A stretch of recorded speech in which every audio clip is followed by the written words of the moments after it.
It's now my pleasure to give the floor to the Secretary General of the United Nations, His Excellency Antonio Guterres. President of the General Assembly, Ms. Patricia Espinosa, Excellencies, ladies and gentlemen.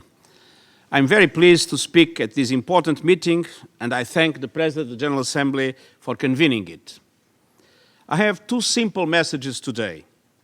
First, climate change is an unprecedented and growing threat to peace and prosperity, and the same in relation to the Sustainable Development Goals. Second, addressing climate change is a massive opportunity that we cannot afford to miss. First, let me briefly outline the threat. Atmospheric concentrations of carbon dioxide continue to rise. They are now topping the critical threshold of 400 parts per million. Last year was once again the hottest on record. The past decade has also been the hottest on record. Sea ice is at an historic low, sea levels at a historic high. This trend is undisputable. There is no longer any doubt. Human activity is causing dangerous global warming. And this is not a question of opinion. Scientists around the world have been sounding the alarm for years. Their word has been reviewed and endorsed by all the world's governments through the Intergovernmental Panel on Climate Change. We are dealing with scientific facts, not politics. And the facts are clear.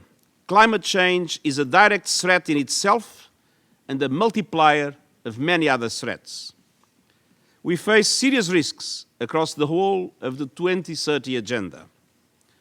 Food security is under threat around the world due to more droughts. With food insecurity, we must have economic insecurity as scarcities of staple crops cause price surges. Water insecurity is also growing around the world. 1/3 of the world's population already lives in countries experiencing water stress. As water gets more scarce, it threatens to become a catalyst for conflict. Climate change is a menace to livelihoods, to property, and to businesses, not least insurance companies. Wildfires are becoming more common, so too are floods and other extreme weather events. Sea level rise threatens the existence of low-lying nations and cities from Miami to Mumbai. The seas are also being affected by acidification and coral bleaching, threatening the whole marine food chain. All these risks mean poverty will worsen and people will be forced to move from degraded lands to cities and other nations.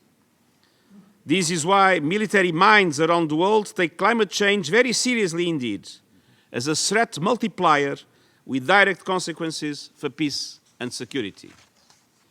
So, when we see a threat, what should we do?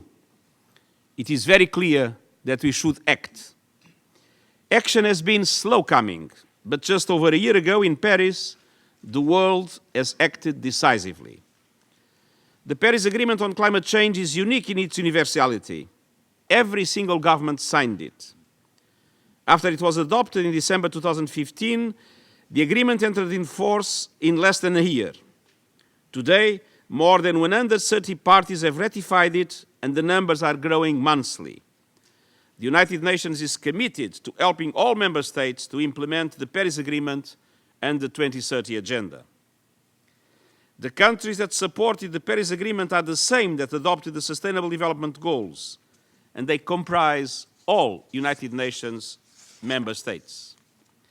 And the reason for this consensus is clear. All nations recognize that implementing the 2030 Agenda goes hand in glove with limiting global temperature rise and increasing climate resilience. Every month, ever more countries are transforming their pledges into national climate action plans. Cities and businesses are also taking a lead. And why? Because they not only recognize the threat, they also see the clear benefits of working to limit global temperature rise. And they are evidence that even if some national governments backtrack in commitments, the combined effects of subnational authorities, businesses, and civil society will create an unstoppable momentum. They know that climate action is not only the right thing to do, it's good for business, and the bottom line. Not only is action now far cheaper than the cost of inaction, it can unlock vast potential economic growth in all regions and for all people. And this is my second point. Tackling climate change is a tremendous opportunity. That is why we see almost daily announcements being made by countries ranging from renewable energy projects to climate-related laws designed to keep temperature rise well below 2 degrees and as close to 1.5 degrees as possible. But that can only be achieved with massive action. Early this month, Singapore announced plans to introduce a carbon tax in 2019 to cut emissions and spur clean technology and innovation. And while the G20 finance ministers recently omitted to mention climate change, I understand that carbon pricing will be a key part of the G20 summit in Germany in a few months' time. In March, we learned that solar power grew 50% in 2016, with China and the United States in the lead. Globally, investment has grown by a factor of 6 in a decade to almost $300 billion. The acceleration has been particularly striking in emerging economies. Around the world, over half of new power generation capacity now comes from renewables. In Europe, the figure is more than 90%. In the United States and China, new renewable energy jobs now outstrip those created in the oil and gas industry. Globally, over 8 million people work in the renewable sector.